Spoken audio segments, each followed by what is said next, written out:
Good morning students. चलिए बच्चों, आज से फिर हम अपने क्लास को आगे बढ़ाते हुए, तो इससे पहले बच्चों हम पढ़ रहे थे धातु कर्म के बारे में। यानी धातु कर्म क्या होता है, तो हमने आपको बताया था कि अयस्कों से भौतिक तथा रासायनिक प्रक्रमों द्वारा शुद्ध धातु प्राप्त करने की क्रिया को धातु कर्म कहते हैं। यानी कहने का मतलब यह होता है कि जब हम अयस्क प्राप्त करते हैं तो उन अयस्कों से चाहे किसी रासायनिक विधि के द्वारा या भौतिक विधि के द्वारा उनमें से अशुद्धियों को दूर करके धातु प्राप्त करने की क्रिया को क्या कहते हैं, धातु कर्म कहते हैं।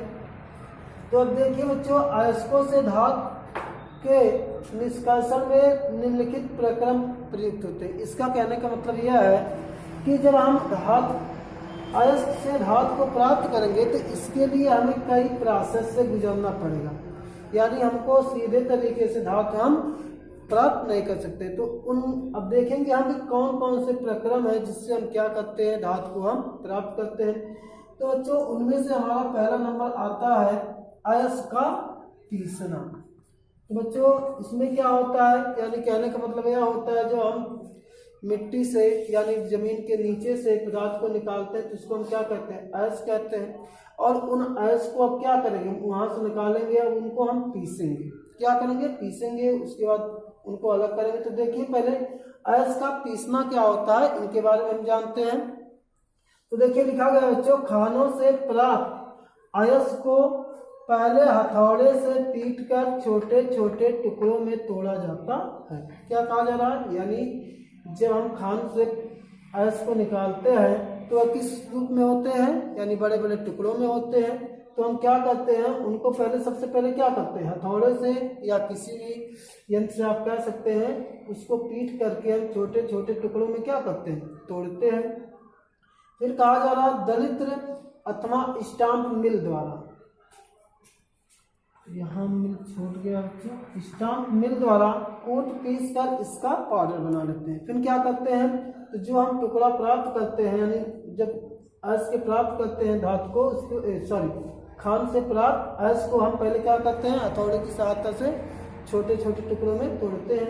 उसके बाद क्या करते हैं, यह जो हमारा दलित नाम दिया गया है, क्रशर जिसको कहते हैं इंग्लिश में, यह आपका एक यंत्र होता है जिसके द्वारा हम क्या करते हैं, उस छोटे छोटे अयस्क के टुकड़ों को क्या करते हैं, उसको हम पीसते हैं। उसको क्या करते हैं, पीट करके उसका हम क्या बना लेते हैं, पाउडर बना लेते हैं। तो इसी प्रकार से हमारा होता है अयस्क का सांद्रण। तो अयस्क के सांद्रण में क्या होता है बच्चों, आप समझ गए होंगे कि मतलब खानों से जो प्राप्त धातु होती है, खानों से प्राप्त अयस्क जो होते हैं उनको हम पहले क्या करते हैं, छोटे छोटे टुकड़ों में पीसते हैं, तोड़ते हैं और फिर उनको तोड़ के क्या बना लेते हैं, हम उनको पीस कर उनका हम पाउडर प्राप्त कर लेते हैं। अब आता है बच्चों जो दूसरा नंबर है, वह हमारा होता है अयस्क का सांद्रण। तो सांद्रण में क्या होता है बच्चों, सुन लीजिए, उसके बाद हम आपको समझाते हैं कि अयस्क में यह आपने जाना कि अयस्क का पीसना, सांद्रण में यह होता है कि उसमें जो आपके अधात्री मिले होते हैं। अधात्री का मतलब हमने आपको समझाया था, इसके पहले वीडियो में हम समझे थे कि अधात्री का मतलब यह होता है कि जो उसमें छोटे छोटे धूल कण मिले होते हैं उनको, उनका सांद्रण, मतलब उनमें जो अशुद्धियां, जो पाउडर बना है हमारा अयस्क का, अब उसमें क्या होगा, अधात्री मिला होगा, यानी जो छोटे छोटे धूल कण मिले होंगे। अब हम क्या करेंगे, उसको अलग करेंगे। तो चलिए देखते हैं हम उसको किस प्रकार से अलग करते हैं। तो चलिए बच्चों, अब देखते हैं जो हमारा अगला टॉपिक था अयस्क का सांद्रण। यानी इसके पहले हम क्या पढ़े कि मतलब अयस्क को पीसना, यानी सबसे पहले हम क्या करते हैं, अयस्क को पीसते हैं। अब उसके बाद उसका क्या करते हैं, हम सांद्रण करते हैं। तो देखिए इसमें क्या होता है, तो क्या जा रहा है, अयस्कों से अधात्री को पृथक करना अयस्क का सांद्रण कहलाता है। तो हमने आपको पहले ही बताया कि जो आपके अयस्क होते हैं उसमें आपके अधात्री मिले होते हैं। अधात्री का मतलब यह होता है इसमें जो छोटे छोटे टुकड़े यानी अशुद्धियाँ मिली होती हैं उन्हीं को क्या कहा जाता है, धूल करके उन्हीं को अधात्री कहा जाता है। तो कहा गया कि अयस्कों से उसी धूल कण को अलग करना आपका क्या कहलाता है, अयस्क का सांद्रण। तो बच्चों, अयस्कों से अयस्क का सांद्रण जो करने की विधियाँ में कई विधि हैं, तो उनमें से हम कुछ दो विधियों को पढ़ेंगे और एक को नहीं पढ़ेंगे, जो आपकी किताब में 2-3 दिया गया है। तो उसमें से आपका 2 मुख्य और तीसरा वाला उतना मुख्य नहीं, यानी आपसे किसी एक विधि का नाम पूछा जाता है तो आप उस विधि का क्या कर देंगे, वर्णन कर देंगे। तो देखिए क्या कहा जा रहा है आगे, कहा जा रहा है अयस्क के सांद्रण की प्रमुख विधियां निम्न है। यानी अयस्क को मतलब छानना कह सकते हैं, यानी उसमें से जो अशुद्धि होती है उनको दूर करने की जो विधियां है निम्न है। तो नंबर 1 आपका जो गुरुत्वीय पृथक्करणी विधि। तो गुरुत्वीय पृथक्करणी विधि क्या होता है, तो हम इसको समझते हैं। तो देखिए क्या कहा जा रहा है बच्चों आगे, यह विधि अयस्क और आपेक्षिक घनत्वों के यहाँ से लाइन मिस्टेक, यह विधि अयस्क और उसमें उपस्थित अधात्री के आपेक्षिक घनत्वों के अंतर पर निर्भर करती है। यानी किसका कहने का मतलब यह है, जो उसमें अशुद्धि मिली होती है और वह जो अयस्क होता है उनके घनत्व, यानी आपके जो अशुद्धि मिली तो यदि उसका घनत्व ज़्यादा है तब वह उसमें क्या होगा, अच्छे तरीके से मिला रहेगा। अगर वह हल्का यानी उसका घनत्व कम होगा तो उसको हम जब धोएंगे तो वह आसानी से क्या होगा, धुल जाएगा। तो यह कहा जा रहा है कि उसके किस पे निर्भर करती है, उसके अपेक्षिक घनत्व, यानी उसका घनत्व कितना है। आगे कहा जा रहा है इस विधि में बारीक पिसे हुए अयस्क को जल धारा के द्वारा धोया जाता है। तो पहले हमने आपको बताया कि क्या करते हैं। अब देखिए हमने आपको बताया है कि यहाँ पे अगर आपका जो अयस्क है उसमें अशुद्धि ज़्यादा रहेगी, अशुद्धि ज़्यादा रहे और उसका वेट क्या हो, यानी घनत्व क्या हो, अधिक हो, तब अगर हम उसको जलधारा के द्वारा धोएंगे तब भी वह आसानी से साफ नहीं होगा, यानी उसमें वह मिला रहेगा। लेकिन इसमें क्या होता है बच्चों, जब अयस्क को जलधारा के द्वारा धोया जाता है तो उसमें जो हल्के होते हैं, आपको बताएगा कि इस विधि में बारीक पिसे हुए अयस्क को जलधारा के द्वारा धोया जाता है, हल्का गैंग जल के साथ बह जाता है। हल्का मतलब जिसका वेट क्या होगा, जिस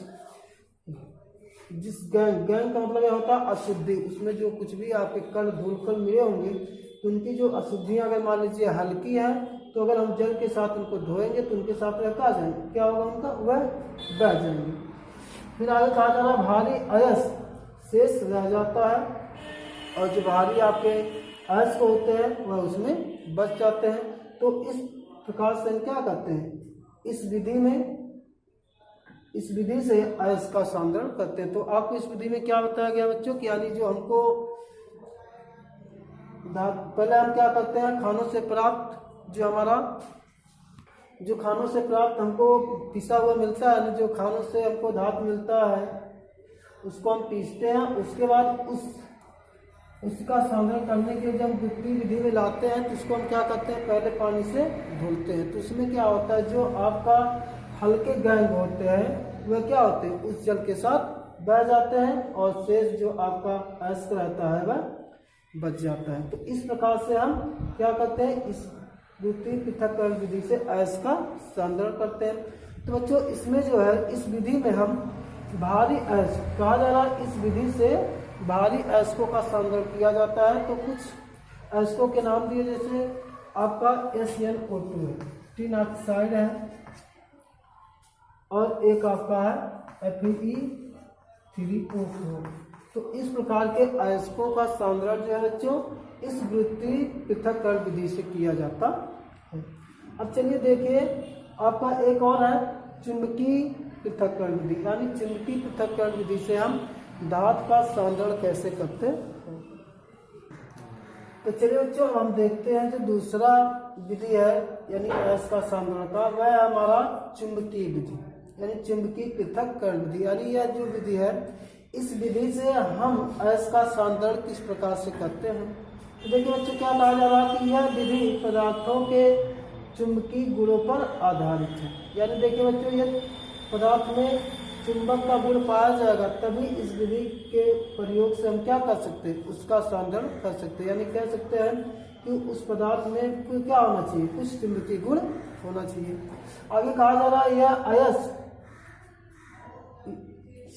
यदि अयस्क चुंबकीय है अथवा उसमें किसी चुंबकीय पदार्थ की अशुद्धि हो। यानी क्या कहा जा रहा है, यानी चुंबकीय विधि का प्रयोग जब हम करेंगे तो जिस पदार्थ का करेंगे तो उसमें या तो हमारा वह अयस्क क्या होना चाहिए, चुंबकीय गुण हो, या उसमें जो अशुद्धि मिली हो वह अशुद्धि क्या हो, चुंबकीय गुण उसमें हो, यानी दोनों में से किसी का एक गुण जो है चुंबकीय होना चाहिए, तभी हम क्या कर सकते हैं, उस पदार्थ का सांद्रण कर सकते हैं, तभी हम उसमें से क्या करते हैं, एक को अलग कर सकते हैं। अगर यदि आपका दोनों चुंबकीय गुण दिखाया, यानी आपका जिस अयस्क का करना है उसमें भी आपका क्या हो, चुंबकीय गुण हो, पदार्थ चुंबकीय गुण हो, और जो उसमें अशुद्धि मिली हो उसमें भी आपका चुंबकीय गुण हो, तो उसका हम पृथक्करण इस विधि से नहीं कर सकते, क्योंकि जब हम इस विधि को अपनाएंगे तो यह हमारी एक मशीन होती है, तो उस मशीन के द्वारा जब उसको हम अलग करने के बारे में सोचेंगे तो वह क्या होगा, दोनों तो क्या होगा, चिपक जाएगा, तो उसका सांद्रण हो नहीं सकता। तो हम चुंबकीय विधि का प्रयोग उस जगह पे करेंगे, यानी उस पदार्थ का सांद्रण करने के लिए किया जाता है जब उसमें कोई एक आपका क्या चुंबकीय गुण दिखाए, या तो आपका अयस्क दिखाए या तो उसमें जो अशुद्धि मिली हो वह चुंबकीय गुण दिखाए, तो हम क्या कर सकते हैं, चुंबकीय पृथक्करण की विधि को अपना करके हम उनका सांद्रण कर सकते हैं। तो देखिए आपसे क्या कहा गया है बच्चों कि उसमें या तो आपका क्या हो, अयस्क क्या हो, चुंबकीय हो, या उसमें जो पदार्थ मिली हो, यानी जिस पदार्थ की अशुद्धि हो वह क्या हो, आपका चुंबकीय पदार्थ हो। तो इस विधि द्वारा चुंबकीय और अचुंबकीय पदार्थों का पृथक्करण किया जा सकता है, यानी तभी हम क्या कर सकते हैं, उनमें से उस अयस्क का सांद्रण कर सकते हैं। तो देखिए बच्चों, आपका एक होता है टिन के अयस्क, यानी टिन का जो अयस्क होता है वह होता है टिन स्टोन, जिसका सूत्र होता है SnO2 में आयरन का मैग्नेटिक ऑक्साइड और आयरन का टंगस्टेन मिले होते हैं। तो बच्चों इन पदार्थों में देखिए, तो देखिए बच्चों यहाँ पे आपसे कहा जा रहा है टिन के अयस्क, यानी जो टिन का अयस्क होता है वह होता है आपका टिन स्टोन, यानी यह क्या होता है, आपका अचुंबकीय होता है। और यहाँ पे फिर आपसे कहा गया आयरन का मैग्नेटिक ऑक्साइड और आयरन टंगस्टेन मिले रहते हैं। तो इसमें बच्चों क्या होता है, आपका जो है टिन स्टोन होता है वह टिन का क्या है, ऑक्साइड है। जब हम इसका क्या करते हैं, सांद्रण करते हैं, तो इसमें जो हम उस मशीन में डालते हैं तो जिसमें उसमें आपका क्या लगा होता है, एक चुंबकीय पदार्थ लगा होता है, तो जिसमें जो आपका पदार्थ चुंबकीय होगा, यानी यदि आपका क्या अयस्क चुंबकीय होगा या अशुद्धि, उनमें से कोई आपका एक, यानी तो इस पदार्थ यानी जो टिन का अयस्क का सांद्रण करते हैं तो इसमें आपका जो टिन स्टोन उसका अयस्क है या क्या है, अचुंबकीय है, यानी उसमें अशुद्धि क्या होगा, इसमें जो अशुद्धि मिली होती है वह क्या होता है, चुंबकीय होता है। और जब इसका उसको मशीन में डालते हैं तो उसमें जो अशुद्धि मिली होती है वह क्या कर लेते हैं, वह उस मशीन के द्वारा अवशोषित कर लिया जाता है, और जो हमारा टिन स्टोन होता है वह नीचे आसानी से बचा रह जाता है। तो बच्चों क्या करते हैं, चुंबकीकरण विधि से हम इस प्रकार से क्या करते हैं, किसी भी अयस्क का सांद्रण करते हैं, यानी क्या करते हैं, उसमें जो अयस्क पिसा हुआ होता है उसको हम मशीन में डालते हैं, और मशीन में एक ऐसा चुंबकीय पदार्थ लगा होता है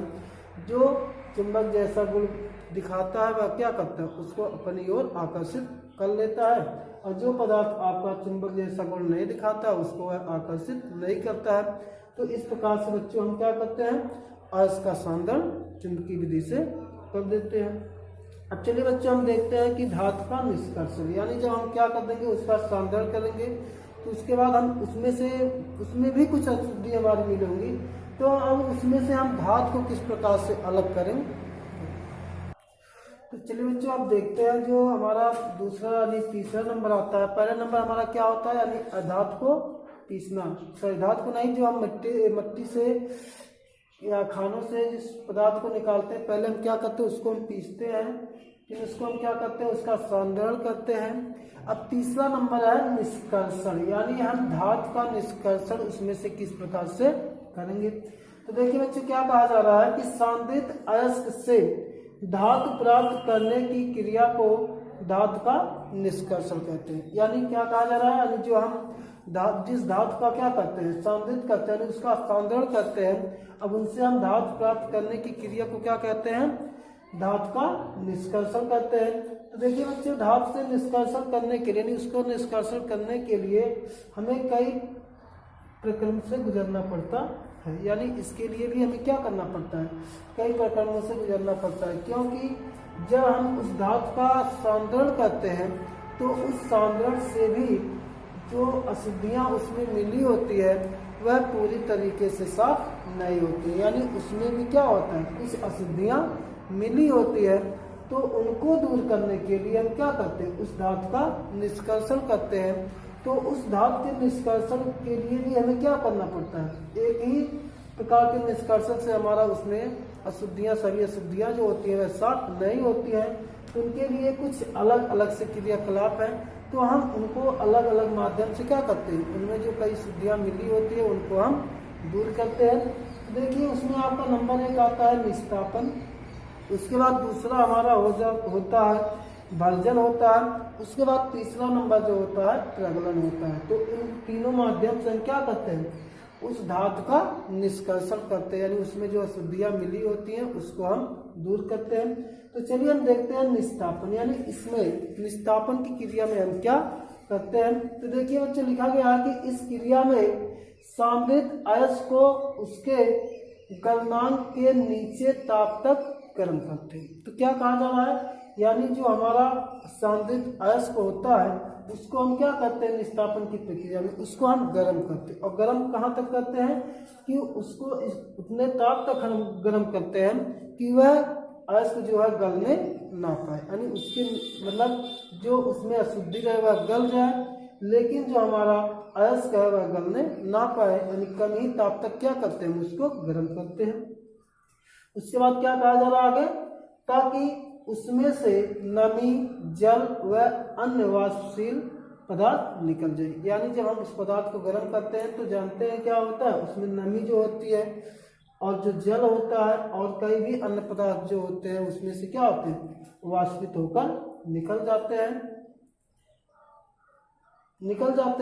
लेकिन हम उसको इस प्रकार से गर्म करते हैं कि जो हमारा अयस्क हो वह पिघलने ना पाए। तो बच्चों इस प्रकार से हम क्या करते हैं, निष्कर्षण करते हैं। तो जैसा कि आप जानते हैं कि जो एल्युमिनियम होता है उसका जो अयस्क होता है वह होता है आपका बॉक्साइड। तो आप जानते हैं कि एल्युमिनियम का जो अयस्क होता है Al2O3 × 3H2। अब देखिए यह क्या है, एल्युमिनियम का अयस्क है, लेकिन इसमें आपकी क्या है, जल की अशुद्धि है। तो हम इस अशुद्धि को यानी जल जो मिला हुआ है, अगर हमको एल्युमिनियम प्राप्त करना है तो क्या करेंगे, पहले उसमें जो जल मिला उसको हम क्या करेंगे, दूर करेंगे, तभी हमको एल्युमिनियम प्राप्त होगा। तो इसके लिए हम क्या करते हैं, उसको गर्म करते हैं। और जब हम इसको गर्म करते हैं तो इसमें जल की जो मात्रा है वह क्या होता है, अलग हो जाता है। तो इस तरह से हमको क्या मिल जाता है, एल्युमिनियम का ऑक्साइड मिल जाता है और क्या मिल जाता है, जल मिल जाता है। तो इस प्रकार से देखिए इस पदार्थ में जो जल की अशुद्धि थी वह क्या हो गई, दूर हो गई। तो इसी प्रकार से बच्चों हम क्या करते हैं, जब किसी भी धातु के निष्कर्षण में जो हमारी जल की मात्रा होती है या कोई उसमें नमी उपस्थित होती है तो उसको हम दूर करने के लिए क्या करते हैं, निस्तापन की प्रक्रिया का यूज करते हैं, उपयोग करते हैं। यानी उस पदार्थ को हम क्या करते हैं, गर्म करते हैं। तो उसमें हमारी जो नमी हो या जल की मात्रा हो वह क्या होता है, दूर हो जाता है। तो चलिए अब देखते हैं हम भर्जन, यानी भर्जन की क्रिया में क्या होता है, हम इसको देखते हैं। तो चलिए बच्चों अब देखते हैं कि भर्जन क्या होता है। तो देखिए बच्चों आपसे कहा जा रहा है कि सांद्रित अयस्क को अकेले या अन्य पदार्थों के साथ मिलाकर वायु की नियंत्रित मात्रा की उपस्थिति में बिना पिघलाए गर्म करने की क्रिया को भर्जन कहते हैं। यानी क्या कहा जा रहा है कि जो अयस्क ने उस पदार्थ में क्या मिला है, यानी उस पदार्थ को या किसी अकेले गर्म कीजिए या किसी अन्य पदार्थ के साथ मिला के, लेकिन वायु की नियंत्रित मात्रा, यानी वायु की जो मात्रा है वह आपकी अधिक नहीं होनी चाहिए, और तब उसको बिना पिघलाए गर्म करने की क्रिया को क्या कहते हैं, भर्जन कहते हैं। तो कहा जा रहा है यह क्रिया मुख्यतः सल्फाइड अयस्कों के लिए प्रयुक्त की जाती है। यानी कहने का मतलब यह है कि यदि किसी अयस्क में सल्फर की अशुद्धि है तो उसको दूर करने के लिए भर्जन की क्रिया का प्रयोग किया जाता है। आगे कहा जा रहा है यदि अयस्क में सल्फर और आर्सेनिक की अशुद्धि हो तो इस विधि द्वारा उसको दूर किया जाता है। फिर कहा जा रहा है कि उसमें क्या आर्सेनिक की भी अशुद्धि हो तो इस विधि के द्वारा हम क्या कर सकते हैं, उसको हम दूर कर सकते हैं। जिससे मान लीजिए आपका देखिए जिस प्रकार से बच्चों आपका सल्फर होता है, तो अगर सल्फर ऑक्सीजन के साथ क्रिया करता है तो क्या बना लेता है, सल्फर डाइऑक्साइड बना लेता है। और इसी सल्फर डाइऑक्साइड यानी ऑक्सीजन जो होता है वह अगर आर्सेनिक से क्रिया करता है तो क्या बना लेता है आपका AH2O3। अब यह देखिए बच्चों, यह आपका क्या है, गैस है। तो अगर किसी भी पदार्थ में आपका सल्फर हो और यह आर्सेनिक हो, तो अगर उसको हम वायु की उपस्थिति में गर्म करते हैं तो क्या होता है, वायु के साथ वह गैस बनाने के यानी वाष्पशील पदार्थ बना करके आपका क्या होता है, वह उड़ जाता है और उसमें जो अशुद्धियाँ होती हैं सल्फर की वह दूर हो जाती हैं। तो बच्चे बस आज से क्लास यहीं पे समाप्त होता है और इसके आगे हम जानेंगे। आगे जो है हमारा वर्जन के बाद क्या प्रगलन जो है, इसको हम नेक्स्ट वीडियो में